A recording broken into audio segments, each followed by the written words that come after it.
Hey guys, Nerd Mom here. Food. It is one of our biggest expenses and the one that can vary the biggest, it seems. It doesn't have to be that way. We can control our food spends. And so today I'm going to give you 7 tips on meal planning, how to get started and how not to drive yourself crazy. Okay, so like I said, food, it's a huge portion of our budgets, of our time, of our frustration. I grew up in a family that it seemed like every night at about 6:30 we realized that we were going to be hungry and wanting dinner. And then that means either there's something that's not ready in the fridge and we have to cook, or we go out and get stuff. And it doesn't have to be so chaotic. It doesn't have to be stressful, and it doesn't have to be super expensive. It all comes along with everything else in life, in my opinion, is having a few smart strategies that enable you to deploy a plan, and that plan only be as scheduled as you are. And so what do I mean by that? Okay, so now I'm going to give you some tips, and I'm aiming at meal planning for dinner. And I say that because my kids have the same thing for lunch every day and they like it. So I don't need to plan that out. Same thing with breakfast.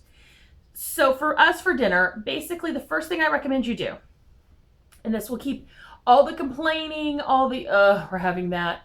Sit down one night at dinner, get out a piece of paper, and ask everybody for their favorite meals. So get a base list of meals that your family already loves. 2, you're going to take stock every week of what you have in your pantry, your refrigerator, and your freezer, because you want to make sure that you're using up stuff you've already spent good money on. It's not hard. Some people like to keep an inventory list on their fridge. Some people just like to take a 5-minute look. I know that's usually what I do. I just take a quick look. Then you're going to anchor your meals to your grocery ads. So I don't even necessarily always plan my meals Monday through Sunday. Sometimes I plan them Wednesday through Tuesday because the ads start on Wednesday. And, I'm not saying you have to, only buy what's on sale. But if chicken is a great deal this week, let's eat chicken. If London broil is a great deal, let's eat London broil. Just anchor it in that. It doesn't have to be everything. Try something new every couple weeks. Families, one of the biggest complaints I hear about people about meal planning is it's the same 6 meals. It's the same 12 meals, just rearranged every week. Try something every couple weeks. And, because variety is the spice of life. Every couple weeks I make a new recipe. It's like one time I decided I was going to make gluten-free spinach fritters. It was so good and so easy that it made its way into my normal Roundup. Speaking of which, I haven't made them for a while, so I need to make those. Here's the other thing. Plan your meals for your leftovers. So let's say you get a great big beautiful roast and your family, and frankly, I make a point of buying roast big enough that my family will only eat half of it. And then I have a plan for the other half. The nice thing about meal planning in this way is you're not just going to eat leftovers. If I have half a roast left or some London broil left, where we might have had the first meal being London broil with potatoes and vegetables, I'll take that London broil, dice it up, and throw it into some of my Asian noodles with spinach in a butter garlic sauce. So it doesn't taste the same. Your biggest thing in leftovers is usually your protein, and that's your most money heavy. So make sure you use those leftovers if you can. Take your life into account. Don't go, I am going to make a 3-course meal every night, or a 4-course meal, or a 5-course meal, however fancy you are, every night, because that is what good planning looks like.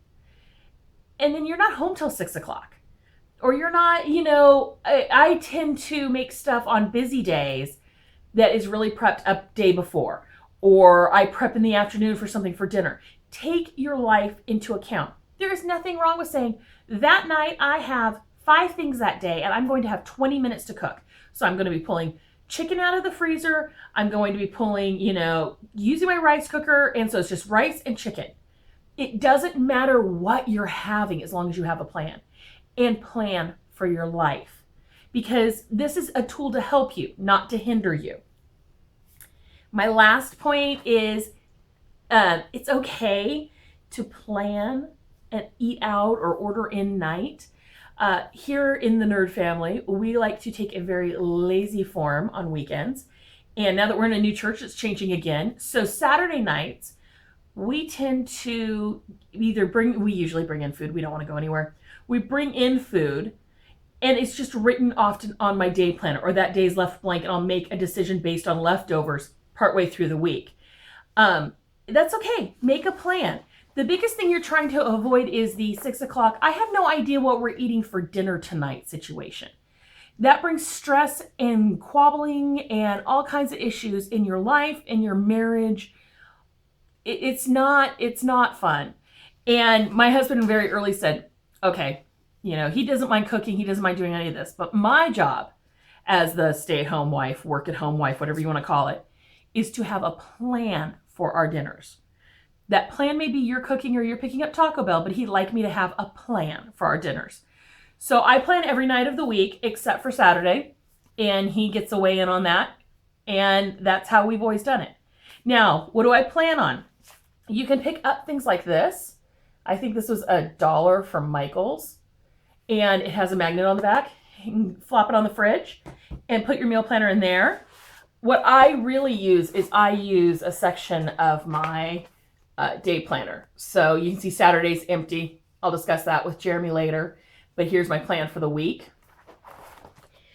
I also have a list of a bunch of different free printables over on nerdfamily.com. So make sure you check out the link in the gobbledygook. I will link it to that post. But it doesn't matter how you write down your meal plans. Just make a decision and make a plan. And if you can't commit firmly, make sure you have a couple extra meals worth of food in your freezer. So if you just say, I don't want that tonight, you do have some options. Meal planning is the best way to control your food budget because you can decide what you're going to spend and not have that last minute dash to grab ready-made food from the supermarket, fast food, or restaurants. So what is your number one money-saving tip when it comes to food? Let me know down in the comments. Have you ever done meal planning before? Do you feel equipped to meal plan? Let me know, and if you need some help or advice, I would love to help you. Make sure you subscribe and check out nerdfamily.com. Have a great day. Bye.